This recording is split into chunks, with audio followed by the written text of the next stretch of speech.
This video I'm going to set up some TP-Link Kasa Smart Wi-Fi plug products including the mini outlets, the 6-outlet power strip, and the 2-outlet outdoor plug. So the first thing that I'll pull out of the box of mini plugs is an information card with setup instructions to get started. These plug mini outlets are fairly small, which makes them easy to install anywhere that can connect to your Wi-Fi network. These are the EP10 model and have a 15 amp rating, and they show a max load of 1800 watts on the bottom.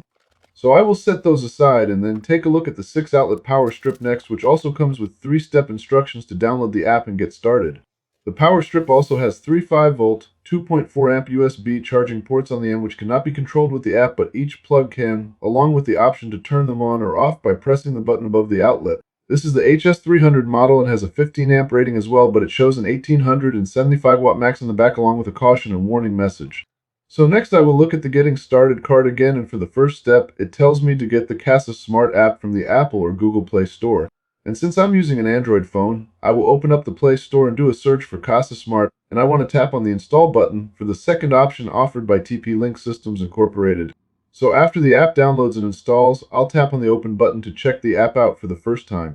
And before I can start using the app, I will need to create an account, so I will enter my information and confirm my email address along with allowing the app to use my location before logging in. Next, I will accept the privacy policy and terms of use, then tap the Done button at the bottom, and finally allow the app to send me notifications. Now I can tap on Add Device and it will show me a bunch of options, so I'll tap on Smart Plugs and then on Smart Power Strip, where it will tell me to plug the device in and wait for the Wi-Fi light to start blinking orange and green. So I will plug the power strip in and turn it on, and then wait until I see the light next to the switch start blinking, and go back to the app and tap the next and enable buttons, then tap to allow the app to connect to nearby devices.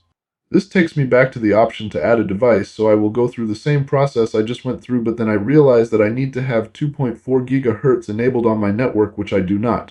So I will take the smart plugs and power strip to a location using that bandwidth and go through setup again, then I'll connect to the device. Choose the Wi-Fi network and go down and tap I'm already connected when it asks to confirm that I'm on the 2.4 network. Next, the app will connect the smart power strip to the network and then give me the option to customize the 6 plugs, so I will tap on the first one and set the location name to test and go down to tap the Sounds Good button to continue.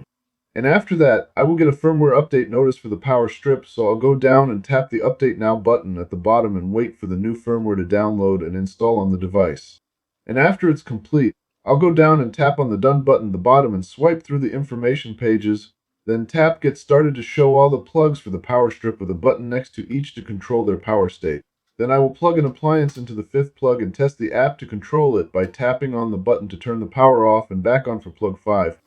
Then I will explore the app a little and go back to turn the plug off and on again, because I'm surprised by how fast the power strip responds to the commands from the app. Next, I will take a look at a plug mini from the 4-pack, so I will unplug the smart strip and set it aside, then plug the mini into the standard power strip I'm using to test with. Now I will open the Kasa app back up and look for where I add new devices, which is the little plus icon in the top right corner, so I'll tap that, which it will then ask what I want to add, so I'll tap on the device option. Then I will tap on the smart plugs option again, and it shows multiple selections for the mini, so I'll look on the box to see if that will help me figure out which option I need to choose.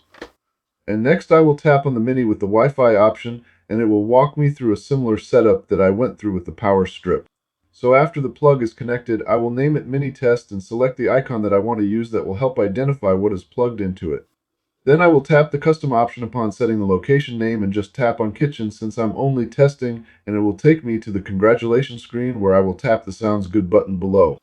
And now I see the mini plug in my device list, so I will plug the appliance that I'm using to test with into it and then tap on the power button to turn the plug off and back on again. Which turning it back on lags a little until I tap on the device and try using the big button that seems to work quickly with, so the lag was probably just because of the initial setup. I will explore the app a little bit more, but it's fairly simple for controlling the power for the devices, so I decide that I've learned all I need to know to install everything at the location that I bought them for. These work over the internet, so I can control the power at multiple locations without being there, and I can also set schedules to turn the plugs on and off at specific times, which has worked out really well so far. They also make outdoor products, so I bought one that allows me to control 2 plugs, and I haven't had any problems with any of these devices yet. Hopefully this video has helped, and feel free to ask any questions that you still may have in the comments. Thank you for watching, and please like and subscribe for more quick and on-point videos.